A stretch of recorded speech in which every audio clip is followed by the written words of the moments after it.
درود ان پر، سلام ان پر، میرے نبی کا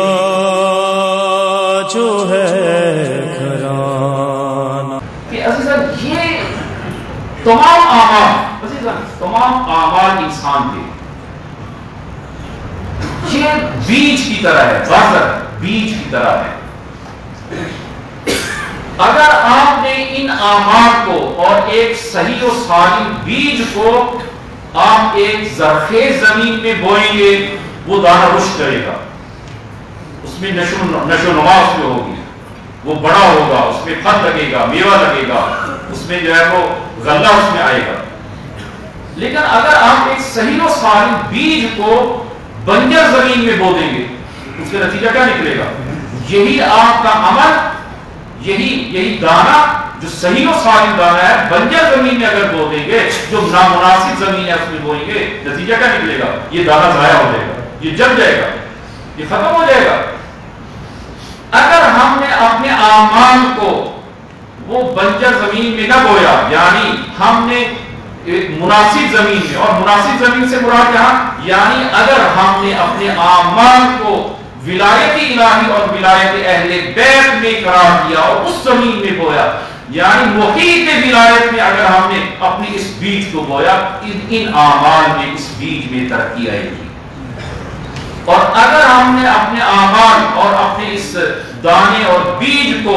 نامناسب زمین میں، زمین شرک میں اگر ہم نے بو دیا، نتیجتاً عزیزاً نہ ان اعمال کو کوئی فائدہ ہوگا، یہ دانہ تباہ ہو جائے گا، یہ غرق ہو جائے گا، یہ جل جائے گا، یہ جل جائے گا۔ آپ ملاحظہ فرمائیں کہ یہ جو اعمال آپ ملاحظہ کریں کہ قیامت کے دن یہی اعمال جب محیط ولایت میں آپ نے اگر یہ انجام نہ دیے، یہ اعمال ضائع ہو جائیں گے۔ حتیٰ یہ نماز، یہ روزہ، یہ قرآن،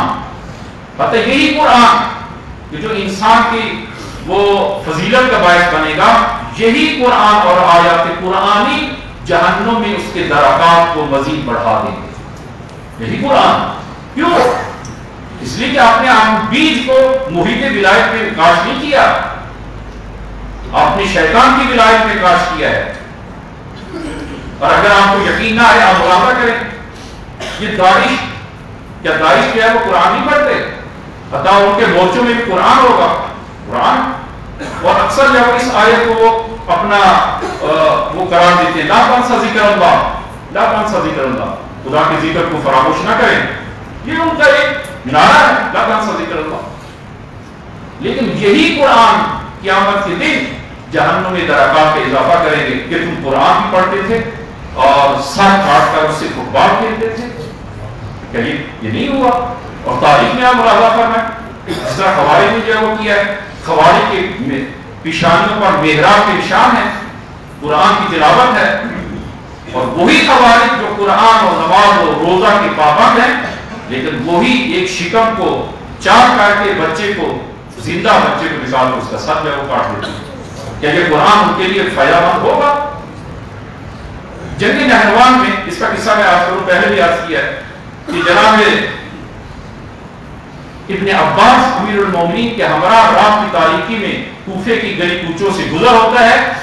کہ ایک کوچے سے قرآن کی تلاوت کی آواز آئی، اور نہایت پیاری آواز میں قرآن کی تلاوت کی جا رہی ہے،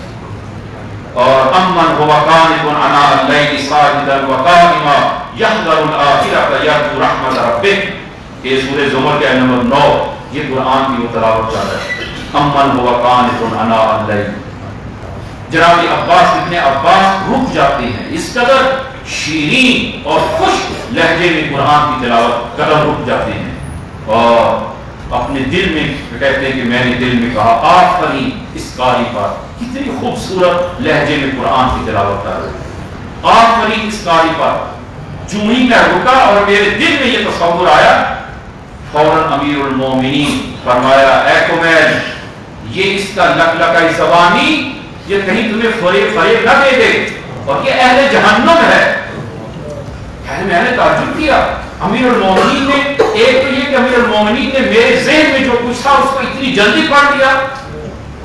اور امیر المومنین متوجہ ہو گئے جو کچھ میرے ذہن میں ہے، اور دوسرا کہ امیر المومنین نے قاطعانہ اور یقین کے ساتھ فرمایا کہ یہ اہل جہنم ہے یہ شخص۔ کہتے میں خاموش ہو گیا،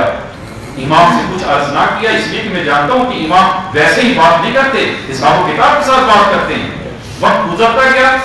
جنگ نہروان ہوئی، امیر المومنین کے ہمراہ، میں امیر المومنین کے ہمراہ تھا کہ مقتولی نے نہروان کو جو ہے وہ امام دیکھتے جا رہے ہیں، ایک لاش پر جب پہنچتے ہیں آپ نے آہستہ آرام سے اس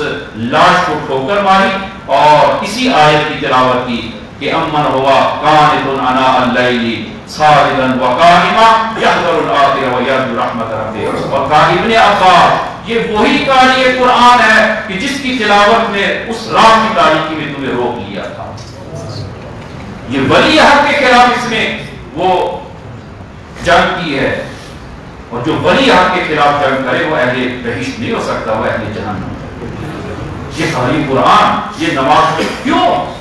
اس لیے کہ اس نے اپنے اعمال کو وہ محیط ولایت میں کاج نہیں کیا، اس نے اپنے اعمال کو وہی وہ ولایت شیطان میں کاج کیا، لہذا یہ تمام کے تمام اعمال ضائع رہیں گے۔ یہ ہمارا انفاق ہے، ہماری نماز ہے، ہمارا روزہ ہے، ہماری دیگر ہماری زندگی کی جتنے اعمال ہیں عزیزاً، اگر وہ ولایت اس محیط ولایت میں نہیں ہوں گے اور تربیت وہ ولی حق میں نہیں ہوں گے عزیزاً، یہ اعمال ضائع رہیں گے۔ لہذا اس اہل الہی کو اور اہل ولایت کو ہمیشہ یاد رکھیں، اور ہم نے عہد کیا ہے اور اس عہد کو آخری مرتبہ پھر دوہرا دیتا ہوں کہ میں عہد کرتا ہوں، اور یہ میں نے عہد کیا ہے کہ میں اپنی جان، اپنا مال، اپنی اولاد، اپنی اہل و عیال اور جو کچھ خداوند عالم نے مجھے دیا ہے یہ سب کا سب میں آپ کی خدمت میں کرا دیتا ہوں۔